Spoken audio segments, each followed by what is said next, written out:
Hello বন্ধুরা, আসসালামু আলাইকুম। আপনারা সবাই কেমন আছেন? আলহামদুলিল্লাহ আমি ভালো আছি।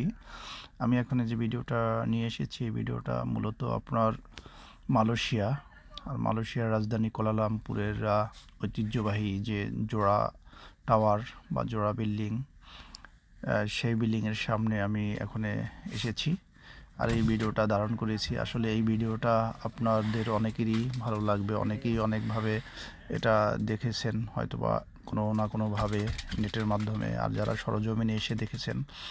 আসলে অসাধারণ একটি বিল্ডিং এই জোড়া টাওয়ারটা। আসলে আমি এখানে যখন ঘুরতে গিয়েছি, আমি প্রথম মালয়েশিয়াতে গিয়েছি। এই যে দেখুন কত সুন্দর। আসলে এটা আমি কিন্তু অনেক দূরে থেকে ভিডিওটা ধারণ করেছি, আর কাছাকাছি গিয়ে দেখলে আরও সুন্দরভাবে বা দেখা যায়। অ্যাকচুয়ালি আমি যখন ভিডিও করেছি তখন দূরে থেকে ভিডিও করেছি, কারণ কাছে গিয়ে ওটা ভিডিও করলে পুরোপুরি বিল্ডিংটা আসবে না, সেজন্য আমি খুব কাছে গিয়েছি। দেখুন এই যে এখানে যে পানির যে এইটা দেখা যাচ্ছে, এখানে কিন্তু ফোয়ারা, এখন এই ফোয়ারাটা বন্ধ রয়েছে। এখানে অনেক সুন্দরভাবে এই পানির ফোয়ারাটা ইয়ে করে থাকে, প্রদর্শনী করে থাকে। তো আসলে বিষয়টা আমার ভালো লাগলো যে এখানে মালয়েশিয়াও দূর দূরান্ত থেকে, বিশ্বের বিভিন্ন জায়গা থেকে লোকজন এখানে প্রতিনিয়ত ঘুরতে আসে। তাই আমিও একটু ঘুরতে এসেছি, সেহেতু একটু ভিডিও ধারণ করলাম এবং স্মৃতি হিসাবে রেখে দেওয়ার জন্য আপলোডও করলাম।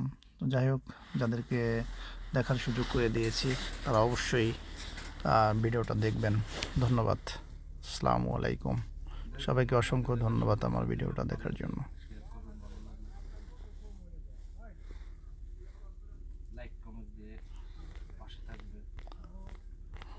হ্যাঁ, ভিডিওটা তো মনে হয় নাই, বুঝলাম না, রেকর্ডিং হলো না কেন?